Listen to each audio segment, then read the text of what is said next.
สั่งของมาได้เดือนกว่าๆแล้วพี่น้องหากก็สิไปเอาแต่ว่ามันก็มาแต่โดนแล้วล่ะว่าซั่นซะเนาะก็ฝากไว้กับพี่คนไทยพี่น้องสั่งมานี่ก็บ่ได้สั่งหยังหลายเด้อสั่งเป็นพวกหมี่ไหวๆที่ว่าตัวเองมักกินว่าซั่นซะสูตรดั้งเดิมพี่น้องหมี่ไหวๆแบบนี้นะผู้ใดมักกินเด้ข้อยนี่มักกินเด้เป็นพวกต้มยอกต้มยำรสหมูสับก็บ่ได้มักแบบนี้ว่าซั่นซะเนาะก็ซื้อมาก็ประมาณก็บ่ฮอด1 ยูโรสำหรับพี่น้อง1 ยูโรก็35 บาทก็ประมาณ เกือบ30 บาทนี่ละไปต่อหุงหนึ่งว่าเซนซาก็ถือว่าบ่แพงแล้วก็ได้พริกมานำเด้อพี่น้องพริกนี้ก็ประมาณ100 กรัมนี่แหละประมาณ1 ขีดว่าเซนซาซื้อมา2 ถุงเห็นบ่100 กรัมก็ถือว่า100 กรัมนี่ก็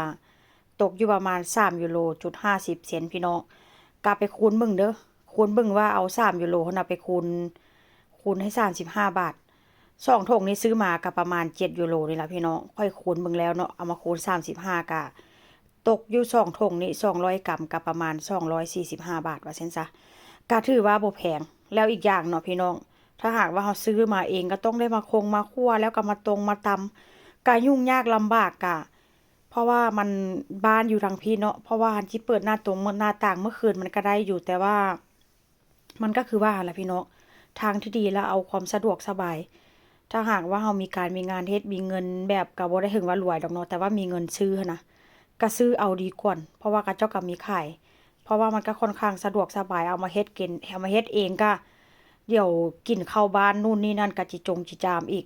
แล้วค่อยก็ได้ปลาร้ามานำแล้วพี่น้องปลาร้านี่ก็ขวดหนึงก็ประมาณ100 กว่าบาทนี่แหละเนาะถ้าจำบ่ผิดก็ขวดหนึงประมาณ4 ยูโร4 ยูโรนี่ก็คูณ35เบิ่งเด้อพี่น้องค่อยคูณนี่ก็ตกอยู่ประมาณ140 บาทเนี่ยว่า145 บาทนี่แหละก็ประมาณนี้ว่าเส้นซะเนาะช่วงนี้มันก็ลดราคาว่าเส้นซะเนาะตะกี้ค่อนข้างจะแพงเด้แล้วอีกอย่างช่วงนี้ก็ของเขาเจ้าก็ค่อนข้างจะลดราคา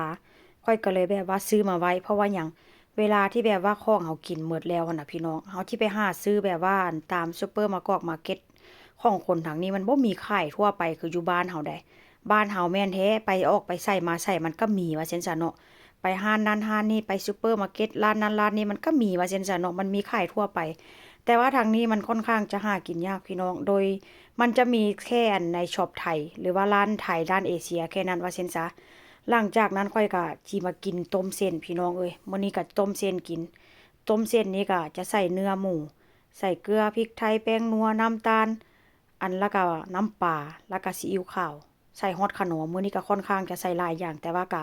ใส่อย่างละเล็กละน้อยเด้อพี่น้องแล้วก็โรยหน้าด้วยผักชีแล้วก็อิหยังก็พริกไทยแล้วก็ใส่พริกลงไปแค่นั้นตอนแรกก็ว่าจะกินไวๆหั่นล่ะคิดไปคิดมา